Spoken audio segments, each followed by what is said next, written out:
लगता है ये शहर भी लोगों के सपनों का शहर बन गया है। सिर्फ लोगों का ही नहीं, इंडियन सिनेमा के सेलिब्रिटीज़ का भी सपनों का शहर बन गया है। तो मैं आज आपको बताऊंगा ऐसा क्या किया इन्होंने जो आज पूरी दुनिया में दुबई को हर कोई जानता है।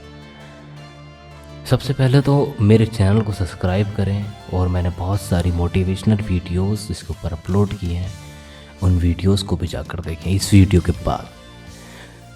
तो आज 2 दिसंबर है, national day, UAE national day. मतलब यूएई आज के दिन यूनाइट हुआ था। ये 7 नेशंस थे, 7 देश थे। इन देशों को मिलाकर एक अरब कंट्री बनाई गई थी अबू धाबी के रूलर के द्वारा, जिसका नाम शेख जायद बिन सुल्तान अल नाहयान था।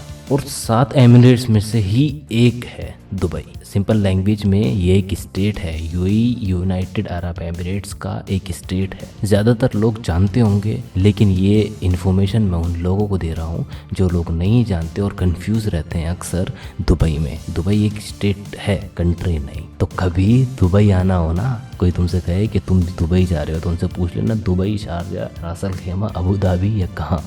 एग्जैक्ट दुबई एक शहर है। तो चलो मुद्दे की बात पर आते हैं। दुबई दुनिया की सबसे खूबसूरत टूरिस्ट अट्रैक्शंस में आ चुका है। जो सपना था मोहम्मद बिन राशिद अल मखदूम का, और वो पूरा हो गया। अब नेक्स्ट टारगेट है इनका कि इस सिटी को दुनिया का सबसे अच्छा रेसिडेंस सिटी बना दें। तो इनको हमेशा हर चीज़ वो चाहिए होती है जो कहीं नहीं है, किसी के पास नहीं है, बस हमारे पास ही होनी चाहिए, कहीं और होनी नहीं चाहिए। अरे भाई, इनका ये एटीट्यूड है, इतना तगड़ा एटीट्यूड मेरे भाई, बस कभी आकर रहो, पता चलेगा। जैसे मैं आपको बताता हूँ, दुनिया की सबसे ऊंची बिल्डिंग इनके पास है, जो आप जानते हैं, बुर्ज खलीफा। दुनिया का सबसे ऊंचा होटल इनके पास है, जो आप जानते ही हैं, बुर्ज अल अरब। दुनिया का इकलौता 7 स्टार होटल इनके पास है, बुर्ज अल अरब। दुनिया का सबसे बड़ा फाउंटेन इनके पास है। दुनिया का सबसे ऊंचा स्विमिंग पूल इनके पास है। दुनिया का सबसे ऊंचा इन्फिनिटी पूल इनके पास है। दुनिया का सबसे बड़ी सोने की अंगूठी इनके पास है। सबसे बड़ी सोने की चैन इनके पास है। दुनिया का सबसे बड़ा मॉल इनके पास है। दुनिया का सबसे बड़ा पिक्चर फ्रेम इनके पास है। अरे भाई, हद हो गई है पागलपन की। इनके पास सबसे ज़्यादा झुका हुआ टावर है। इनके पास सबसे ज़्यादा मुड़ा हुआ टावर है। इनके पास जितनी ऊंची ऊंची बिल्डिंग्स है ना, वो दुनिया के किसी शहर में इतनी ऊंची बिल्डिंग्स इतनी सारी कभी नहीं है। तो दुनिया का सबसे ज़्यादा स्काई स्क्रैपर्स वाला शहर भी है।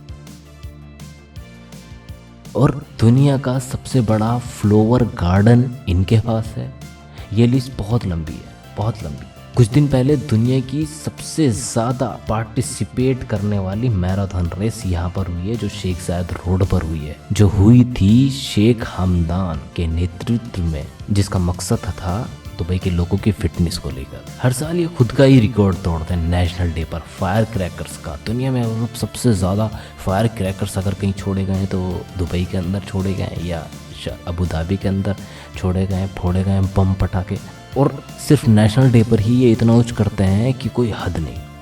पूरे यूएई में कार पार्किंग्स, जितनी भी पार्किंग्स होती हैं, वो फ्री कर देते हैं। और यहाँ किसी भी तरह के फ़ाइन जो कटे होंगे आपके, कोई चालान कटा हो आपका, या कोई आपके ऊपर फ़ाइन पड़ा हो, कोई आपने रूल तोड़ने पर, तो उसके ऊपर भी आपको छूट मिलती है। 2 दिसंबर 2019 को इनके एक प्लेन के अंदर दुनिया की सबसे ज़्यादा नेशनलिटीज़ थी। अराउंड 145 अलग अलग देशों के लोग इनके एक प्लेन में थे। और दुनिया में सबसे ज़्यादा अगर अलग अलग कंट्रीज़ के लोग रहते हैं तो वो दुबई में रहते हैं मेरे भाई। सिर्फ इतना ही नहीं, और देखो मेरे भाई, क्यों नहीं होगी दुनिया अट्रैक्ट इस शहर से? क्यों नहीं आएंगे सेलिब्रिटीज़? पूरी दुनिया से सेलिब्रिटीज़ आते हैं। क्या इनके पास बहुत सारा पैसा है? क्या इनके पास और अरब कंट्रीज़ की तरह पेट्रोल है? नहीं, बिल्कुल नहीं। हाँ, भले ही पैसा है इनके पास, कमाया है इन्होंने पेट्रोल से नहीं। कभी था पेट्रोल के ज़माने गए। अब दुबई के अंदर भी पेट्रोल महंगा है। साथ में इनकी पॉपुलेशन बहुत कम है।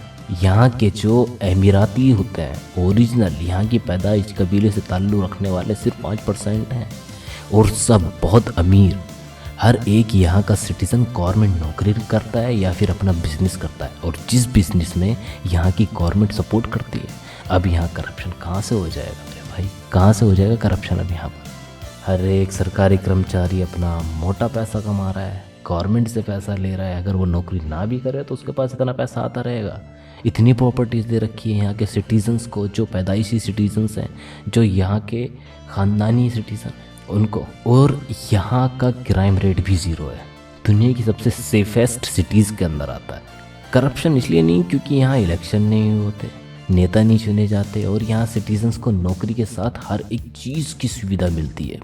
तो क्यों अपना हाथ गंदा करेंगे 100, 200, 500, 1000 दरम लेकर। वैसे मैं आपको बता दूं, आज की तारीख में 500 दरम तकरीबन 12,000 रुपये बनते हैं इंडियन रुपीस। भले ही तुम गरीब हो, यहाँ नीचा नहीं दिखाएगा कोई तुम्हें, यहाँ कोई तुम्हें पैसे की अकड़ नहीं दिखाएगा, यहाँ कोई तुम्हें अपना बदमाशी रोला नहीं दिखाएगा, यहाँ पर कोई तुम्हें अपना।